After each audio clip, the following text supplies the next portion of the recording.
Hello, my amazing friends, and welcome back to Learn English with Stories 365, your favorite place for English listening practice, English for beginners, and motivational stories that help you learn English in a fun and powerful way.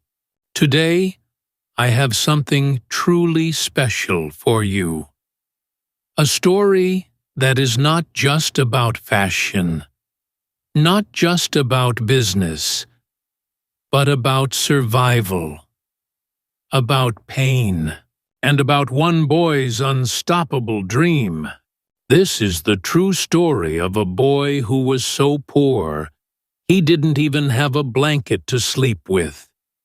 He didn't have food to eat, or a family to guide him. He slept in the streets.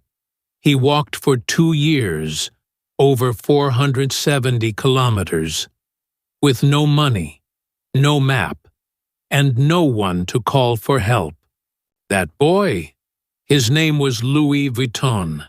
Yes, the same name you see on luxury bags, perfume, and fashion runways today.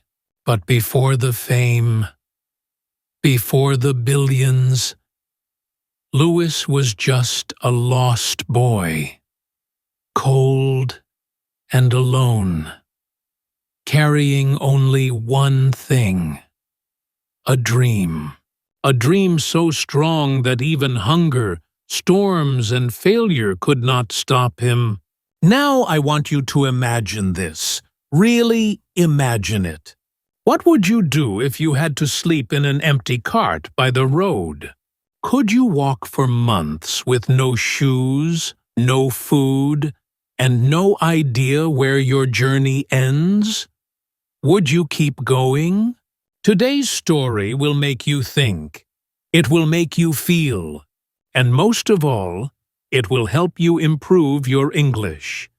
Through powerful vocabulary, natural English storytelling, and real emotional lessons. So, dear learners, sit back, relax, and listen closely. Repeat the words. Feel the emotions, because this is not just a motivational story. It's a journey of English language learning, personal growth, and self-belief. Are you ready? Let's begin the true and unforgettable journey of Louis Vuitton, the homeless boy who built a billion-dollar brand. Only here, on Learn English with Stories 365. Childhood in poverty, 1821, Anchay, France. It was the year 1821. In a quiet little village called Anchay, deep in the countryside of France. The air was clean, the mountains stood tall in the distance, and the forests were thick with trees. But behind this beauty, life was not easy, especially for one small boy named Louis Vuitton. Louis was born into a poor family. His father, Xavier, was a simple carpenter. He built tables, chairs, and small wooden houses with his rough hands. His mother, Coronne, made hats by hand for local women. She worked from morning to night, stitching and sewing, just to earn a little money. But even when both parents worked hard, the money was never enough. Louis lived in a tiny wooden house with a roof that leaked when it rained and floors that stayed cold and wet in the winter. There was no fireplace, no warm bed, no soft pillow. During the long winter months, snow covered the ground outside, and the cold wind came through the cracks in the walls. Louis often slept with his coat wrapped around him, shivering through the night. There was never enough food.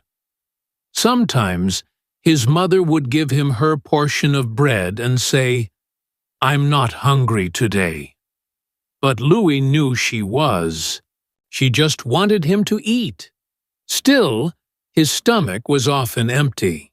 His hands were rough, his clothes were thin, and his shoes, when he had them, were always worn out.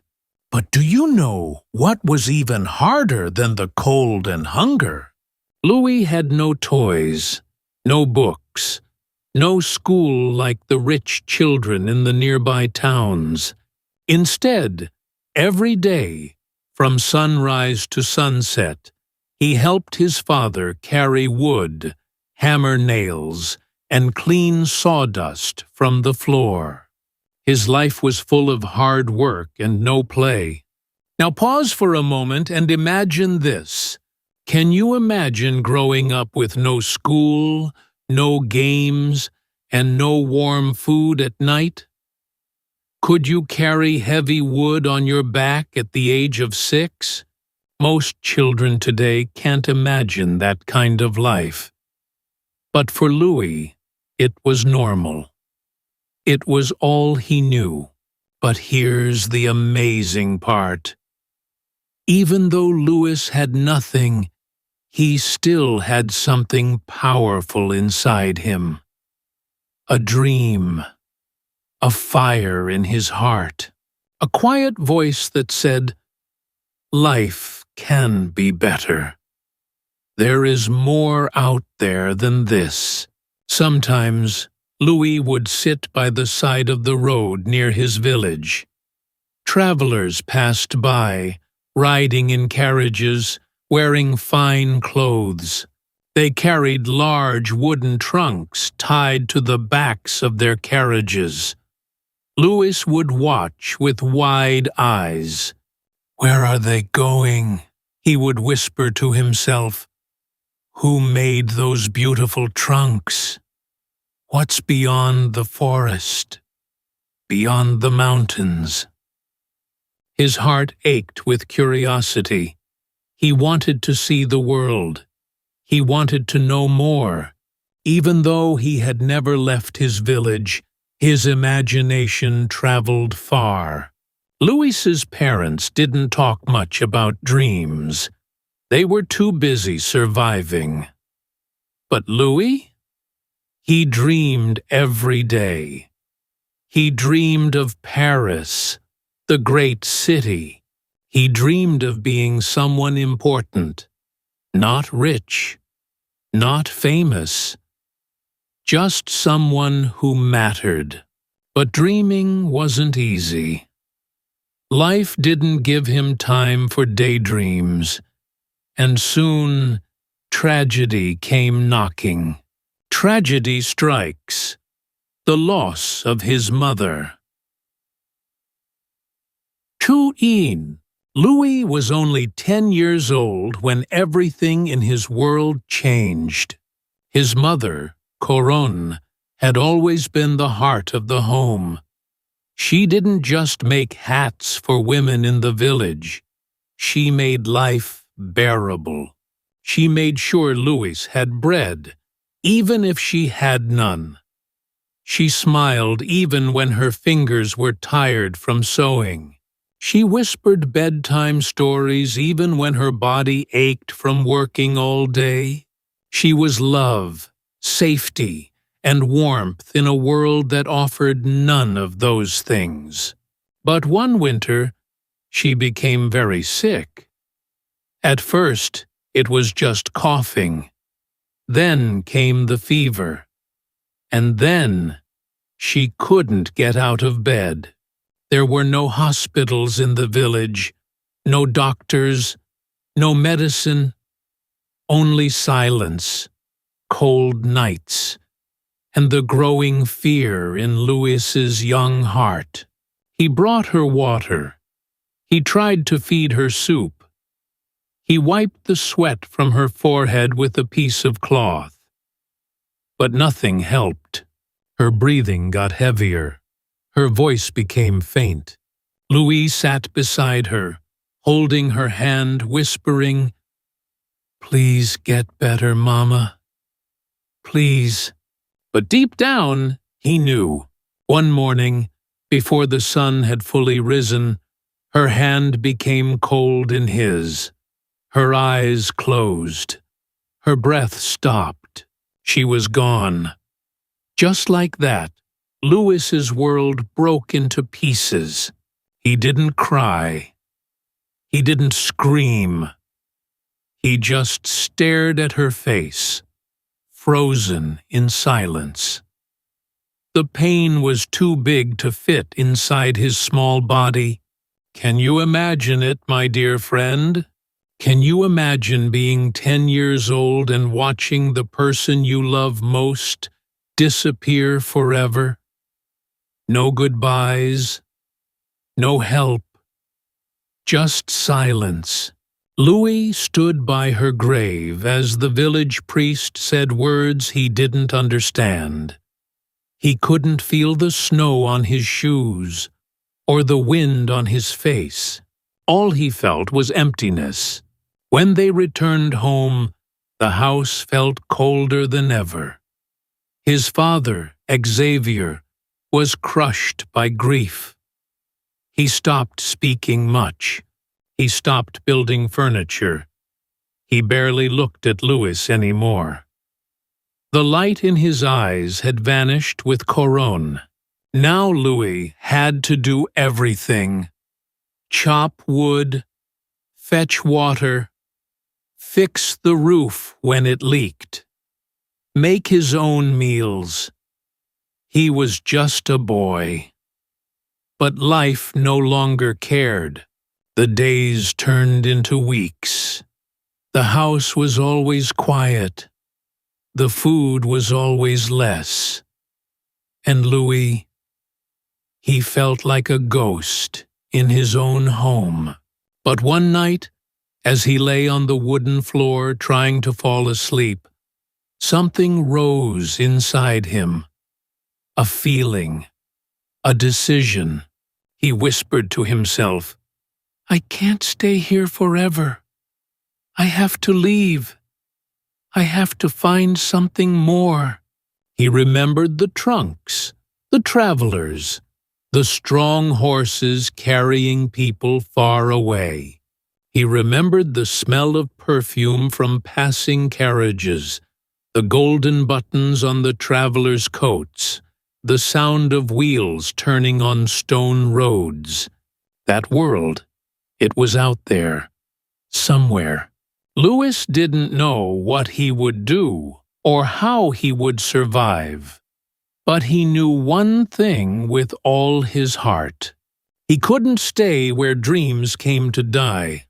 He had no money, no map, not even proper shoes. But he had something even more important, a reason. He was walking for his future, for his mother's memory, for the dream that lived inside his chest and refused to die. But how would he do it? How could a boy of 13 walk nearly 500 kilometers all the way to Paris, alone? He didn't know, but he was ready to try. One evening, after his father had gone to bed and the village grew dark and still, Louis packed a small bag. Just a piece of bread, some water, and a wooden carving his mother had once made for him. He didn't say goodbye. He didn't tell anyone. Before the sun could rise, before anyone could stop him, Louis stepped onto the long road to Paris. His feet were small. His body was weak. But his heart was made of fire. And so began the journey. No one could have guessed it, not even Louis himself. But this cold, hungry, broken boy would one day create the most powerful luxury brand the world had ever seen, Louis Vuitton. And this was the moment when everything began. The 2-year walk to Paris, hunger, storms, and hope. Louis walked quietly through the trees. the morning fog wrapping around his small frame like a cold blanket. His bag was light, too light. It carried only a crust of bread, a bottle of water, and a carved wooden trinket from his mother. That was it. No coat, no map, no shoes strong enough for a long journey. And yet, he walked. He didn't know the way to Paris. He had never seen a city. He only knew it was far, nearly 470 kilometers away. That's like walking from sunrise to sunset for days, weeks, months. But he was determined. "My dream is there," he whispered. "I'll find it." The road was rough and full of danger. There were no street lights, no signs, only mud paths, wild forests, and endless silence. Some days, Louis walked for hours without seeing another person. Other days, he passed small farms and villages. Sometimes, kind strangers gave him a piece of bread or a warm smile. Other times, doors slammed in his face. But he kept going. Would you? Could you keep walking with nothing but hope in your heart? Could you go to sleep hungry, alone in the woods, just to chase a dream? Because that's what Louis did. At night, he slept under trees or in abandoned sheds. He used his bag as a pillow. He wrapped himself in dry leaves to stay warm. When it rained, he shivered under broken roofs, his thin clothes soaked through. Winter came quickly. The air turned to ice. The rivers froze. The wind cut through his body like a knife. His shoes tore apart. His feet bled. Still, he walked. Sometimes he cried when no one could hear. Sometimes he clenched his fists and shouted at the sky. "Why is this so hard?" he asked the stars. But he never stopped. Each step felt like a mountain. But with every mile, he imagined Paris, the lights, the people, the opportunity. He didn't want to be rich or famous. He just wanted a chance, a place where his hands, rough from carpentry, could build something new. He earned food by working in villages along the way. He helped farmers lift hay, carried water from wells, chopped firewood. In return, they gave him a bowl of soup or a dry piece of bread. Not much, but it was enough. Enough to take one more step. 2 weeks turned into a month. A month became 6. Then a year. Still, Paris was far. People called him the quiet boy in the villages he passed. Some pitied him. Others thought he was foolish. "Why don't you just stay here?" one old man asked. "The world is hard. Your dream will break your heart." Louis smiled politely but said nothing, because deep inside he knew if he stopped now, he would never know what he could become. He kept walking. Sometimes he would pass families sitting by fires, laughing together, sharing bread and stories. He would watch from a distance, his stomach empty, his heart full of longing. He missed his mother's face, her hands, her quiet voice, but he also remembered her strength. She never gave up, even when she was sick, even when she was hungry. so he wouldn't either. He crossed muddy rivers barefoot, holding his bag over his head. He climbed rocky hills and slipped down icy slopes. His body was thin, his hands cracked and bleeding, but his eyes still held light. Because Louis had a dream, and dreams are powerful. One day, after nearly 2 years of walking, surviving, and hoping, he saw it. Paris. The city stood tall with its stone buildings, narrow streets, and horse-drawn carriages rushing through busy roads. The smell of fresh bread and roasted coffee filled the air. People wore elegant clothes and carried fine bags. Music floated through the air from cafes and street performers. Louis stood there, frozen. Tears filled his eyes, not from pain this time, but from awe. He had made it. He was dirty. His clothes were torn. His feet were covered in blisters. But he had made it. He stood at the edge of the city, heart racing, and whispered, "I'm here, Mama. I made it."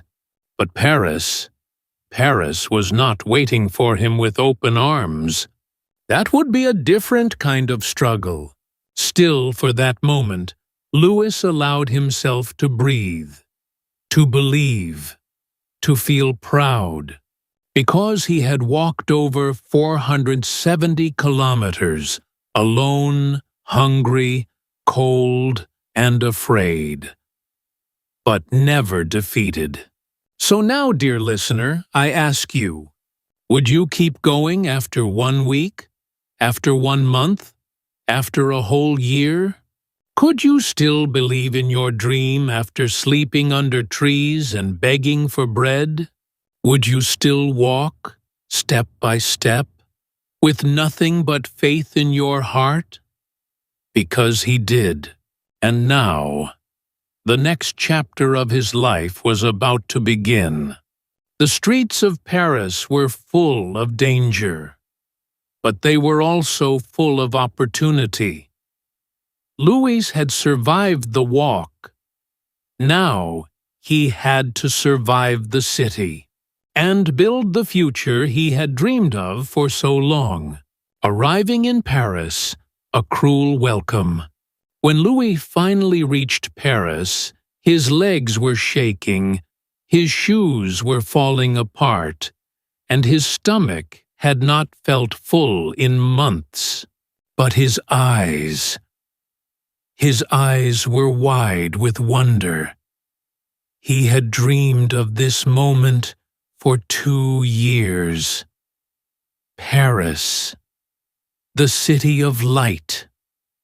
The city of dreams. He imagined warm bread, smiling faces, maybe even someone who would give him a job, a chance, a little kindness. But dreams often look different from reality. The first thing he saw was not gold and beauty. It was noise. It was speed. It was thousands of people rushing past each other, carriages rumbling down stone streets, merchants shouting prices, beggars calling out for coins, and dirty smoke rising from chimneys. Louis had never seen so many people in one place. He had never seen buildings so tall or streets so crowded. The air was thick with the smell of perfume, roasted meat, fresh bread, and garbage. And there he was, just a boy, thin, tired, dirty, no money, no family, no plan. He wandered the streets, unsure where to go. He watched people laughing in cafes. He stared at shop windows full of things he couldn't even name. He reached out toward a piece of bread once, but a shopkeeper slapped his hand away. That night, Paris gave him its first gift, reality. The sun went down, and the air turned cold. Louis had no home. He had nowhere to go. So he searched for a place to sleep. In a quiet alley near a bakery, he found an old wooden cart, empty, abandoned. He crawled inside, curled up with his small bag, and tried to sleep. But the streets didn't rest. Drunk men shouted in the distance. Horses clattered over the stones. Rats ran past his feet. The wind found every hole in the cart and chilled him to the bone. Still, he didn't cry. He had walked too far to break now. The next morning, his stomach roared in pain. The smell of fresh croissants and coffee from the bakery made it worse. He watched rich men in long coats walk in and come out smiling, holding warm loaves of golden bread. Louis had never felt so hungry. What would you do? If you had no money, no food, no one to help you? Would you give up? Would you let shame keep you from trying? Louis didn't. He stood up, wiped the dirt from his clothes, and started walking again. He knocked on doors. He entered shops. He bowed his head and asked gently, "Do you have any work I can do?" Again and again, the answer was the same. No. Too young. No experience. No work. No connections. No chance. Some didn't answer at all. Some laughed. Some looked away like he didn't exist. Louis's heart sank. He sat on a bench near the river, staring into the water. His reflection looked like a stranger. Hollow cheeks, dirty hands, sunken eyes. Was this the end of his dream? He could have turned back. He could have begged. He could have stopped believing. But he didn't. Instead, he reminded himself why he had come. "This city is hard," he whispered, "but I am harder." Over the next few days, Louis began learning the streets. He knew which bakeries threw out scraps at night. He knew which markets left half-rotten fruits behind. He watched. He listened. He learned. Still, he was getting weaker. One evening, his legs almost gave out. He sat beside a fountain, holding his stomach, eyes closed. Then he heard something. A man shouting, struggling. Louis opened his eyes. Across the street, a man was trying to carry a large wooden trunk into a shop. The trunk was huge, heavy, and the man looked tired. Without thinking, Louis ran over. "Let me help," he said. Together, they lifted the trunk. The man looked at him with surprise, then nodded. They carried it inside. That one moment, that small act of kindness, changed everything. Because the shop Louis had just entered was no ordinary place.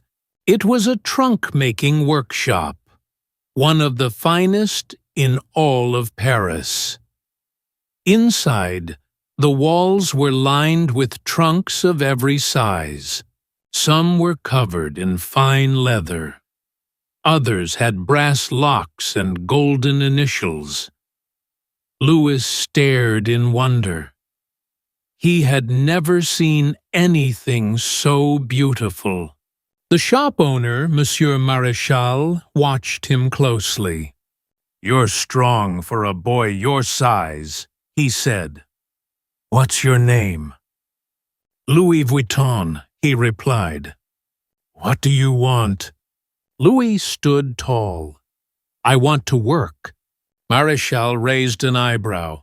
"Can you make trunks?" Louis hesitated. "No, sir, but I can learn." The old man smiled. "Everyone says that, but not everyone is willing." Then he walked away. Louis stood there, unsure if it was a test or a rejection. But the next day, he returned. He swept the floors. He organized the tools. He helped carry more trunks. He didn't ask for money. He just worked. Day after day he came back, until finally Monsieur Marechal looked at him and said, "All right, boy, let's see what you can do." And just like that, Louis had his chance. But the road ahead would still be long. This was only the beginning. Still, one thing was clear. Paris had tried to break him, but Louis Vuitton refused to break. And from this moment on, the boy who once slept in a cart was one step closer to building an empire. A chance encounter, the first job. The moment Louis stepped into Monsieur Marechal's workshop, something shifted inside him. The smell of leather, the shine of polished wood, the quiet hum of focused work. It felt like a different world. A world where hands created beauty, where skill was more important than money, where a poor boy could, maybe, become someone. The man he had helped, a delivery worker, gave Louis a quick nod of thanks and left. Louis stood quietly, unsure if he was welcome. Monsieur Marechal looked up from his desk.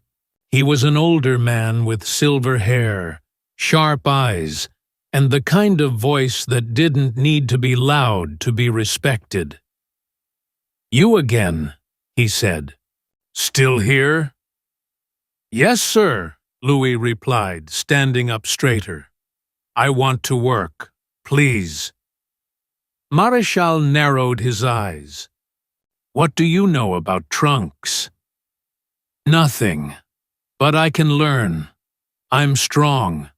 I work hard." The old man didn't smile. "Everyone says that." Louis didn't move. He didn't speak. He just looked him in the eye. Something in his expression, calm, steady, determined, made Marechal pause. Finally, he pointed to a broom in the corner. "Start by cleaning the floor. If you're still here tomorrow, we'll see." Louis didn't say thank you. He just picked up the broom and began to sweep.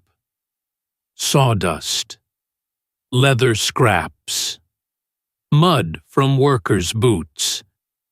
He cleaned everything without stopping. His arms ached, but he didn't complain.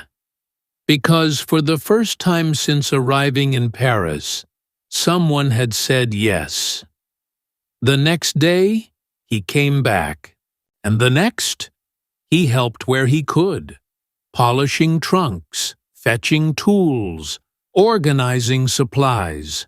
He watched the craftsmen closely, how they cut the leather, how they measured the wood, how they bent it into perfect shapes. Every movement was precise, like a dance. Louis memorized each step. He didn't talk much. He listened. He learned. Soon, the other workers began to notice. "The boy's fast," one of them said. "And smart," another added. "Doesn't ask questions, just watches and does it right." Monsieur Maréchal never gave compliments, but one day he called Louis over. He placed a piece of wood and a hammer on the table.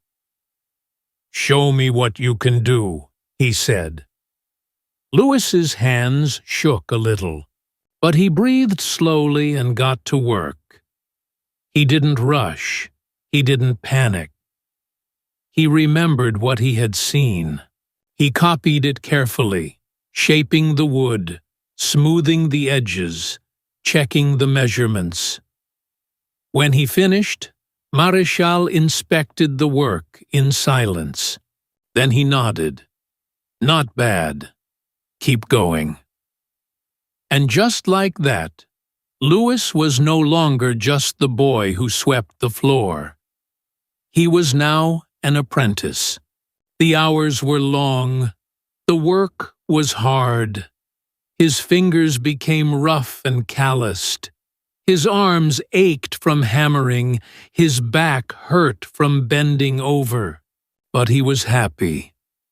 He had never been to school, but now he was learning something valuable.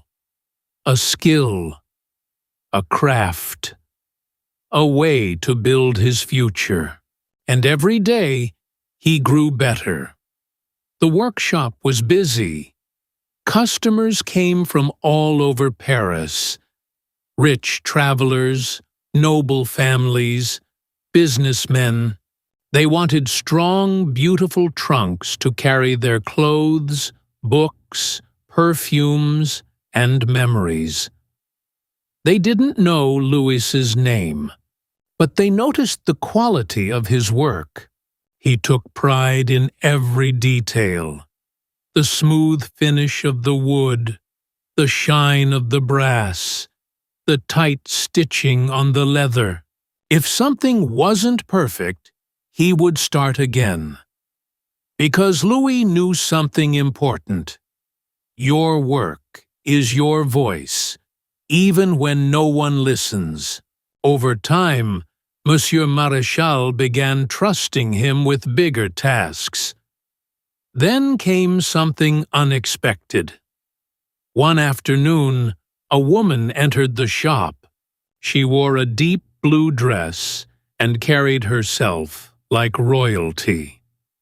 Her coachman brought in a trunk that had been damaged during travel. "I need it repaired," she said. Maréchal nodded. "We'll take care of it." But when he turned around, he called for Louis. "Take this one," he said. "Do it right." Louis's heart pounded. This was the first time he had been given a task for a high-class client. Alone. He took the trunk gently and brought it to his work table. He examined every inch. The hinges were bent. The wood had cracked. The leather was torn. But he didn't panic. He worked all night. He didn't eat. He didn't rest. He just worked. Sanding, stitching, reshaping. With patience. With care. By morning, the trunk looked brand new.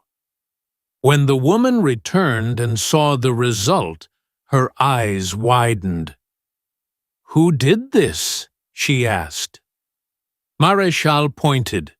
"The boy." She looked at Louis with a soft smile. "What's your name?"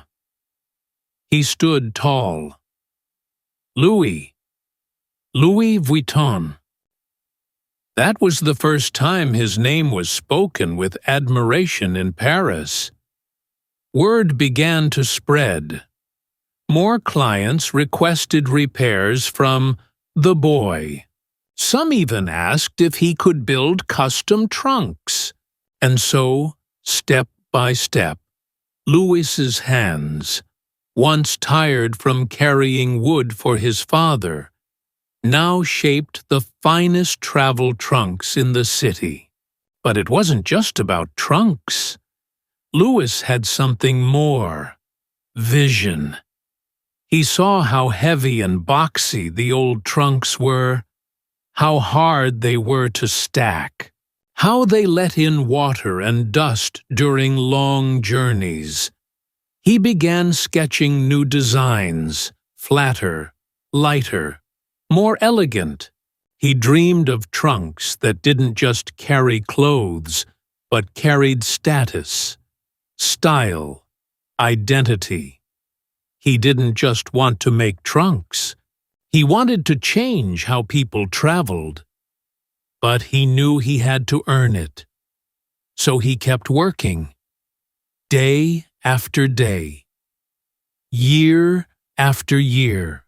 From that first act of kindness, helping a stranger carry a trunk, Louis had entered the world he once dreamed of from the edge of a road. And now he was slowly, quietly, becoming a name worth remembering. So, my dear learner, ask yourself, what if you helped a stranger today? What if your small act opened the door to your dream? Would you be ready to walk through it? Louis was, and soon the boy who had once begged for bread would be the man who carried the world's luxury on his shoulders. The rise of a legend, craft, reputation, and founding Louis Vuitton. Years passed, and Louis Vuitton was no longer just the quiet boy in the workshop. He had become one of the finest trunk makers in Paris. His hands were skilled, his eyes sharp, and his heart still full of the same fire that carried him across 470 kilometers.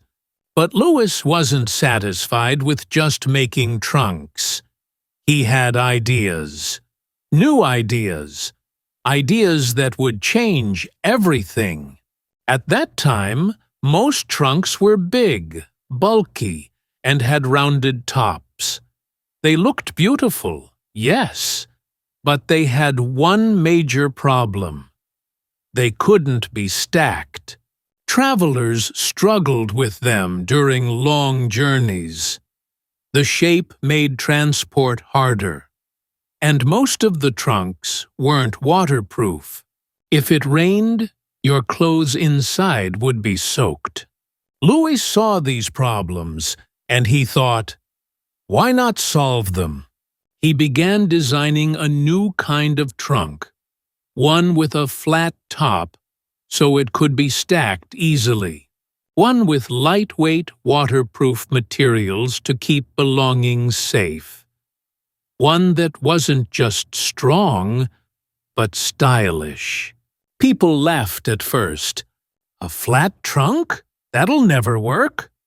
But Louis ignored the noise. He focused on the craft. Would you? If everyone said your idea was crazy, would you still believe in it? Louis did. He started working in secret, sketching designs, testing materials, improving each detail again and again. He used gray canvas, lighter than leather but just as strong. He created a new kind of lock to keep trunks secure, and when he finally showed it to the world, people were amazed. This wasn't just a travel trunk. It was innovation. It was elegance. It was the future. In 1854, Louis made a decision that would change his life forever. He opened his own shop. It was small, but it carried a big dream. Above the door, the sign read, Louis Vuitton, Maletier à Paris. Maletier means trunk maker. But Louis was more than that now. He was a creator, a problem solver, a businessman with vision. He wasn't just building trunks. He was building a brand. He married a kind woman named Clémence Émilie Pariot, and together they raised a son named Georges. Louis taught him everything, not just how to work with wood and leather, but how to dream, how to serve customers with care, and how to never give up. Business grew, slowly at first, but word spread. People talked. "There's something different about these trunks," they said. Royal families took notice. Artists, travelers, explorers. They all came to Louis. His designs became symbols of sophistication, not just for carrying clothes, but for carrying status, class, and identity.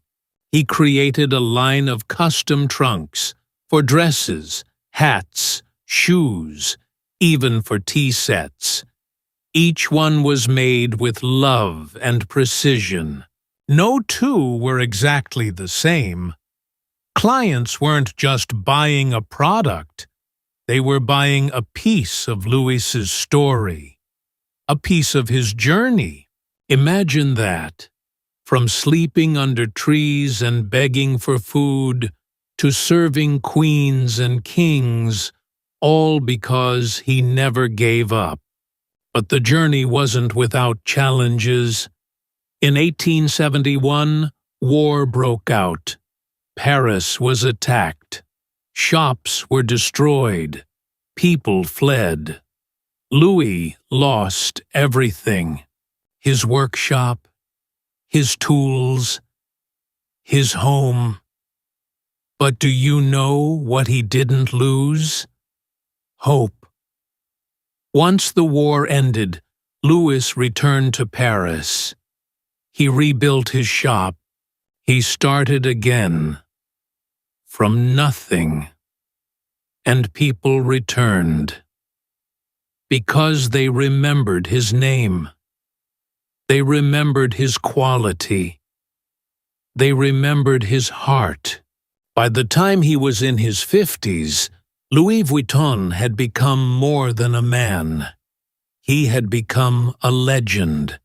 He passed his knowledge to his son Georges, who helped expand the business across Europe. Together, they developed the famous LV monogram, a pattern that would one day cover handbags, luggage, clothing, and become a global symbol of luxury. But Louis's success wasn't about wealth. It was about work. It was about dreams. It was about never forgetting where he came from. He once said, "It's not the luxury that matters. It's the journey that brought you to it." And what a journey it had been, from a boy with nothing to a name known around the world. So, my dear learner, ask yourself, what is your trunk? What dream are you carrying on your back right now? Are you willing to walk through storms to protect it, to build it, to share it with the world? Because if Louis could do it, with torn shoes, an empty stomach, and a heart full of hope, so can you. This is not just the story of Louis Vuitton. It's the story of you. If you're brave enough to believe, and if you're strong enough to keep walking. Closing reflection and language learning boost. My amazing friends, you've just heard the incredible true story of Louis Vuitton, the homeless boy who turned his pain into purpose, his struggle into strength, and his dream into a billion-dollar brand. But this wasn't just a story of fashion or success. It was a story of courage, resilience, and hope. Louis didn't have money. He didn't have comfort. He didn't even have a place to sleep. But he had something more powerful. Belief. He believed in his dream. He believed in himself. And he never gave up.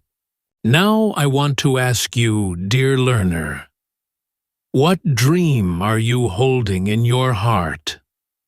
What could you become if you just kept going, one step at a time?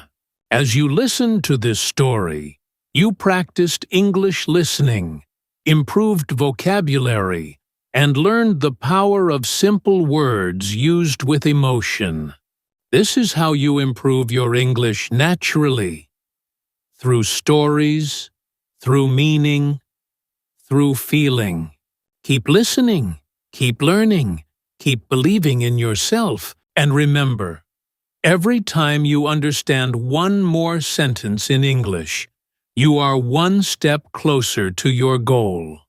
This is Learn English with Stories 365, where your dreams and your English grow together. See you in the next story, my friend.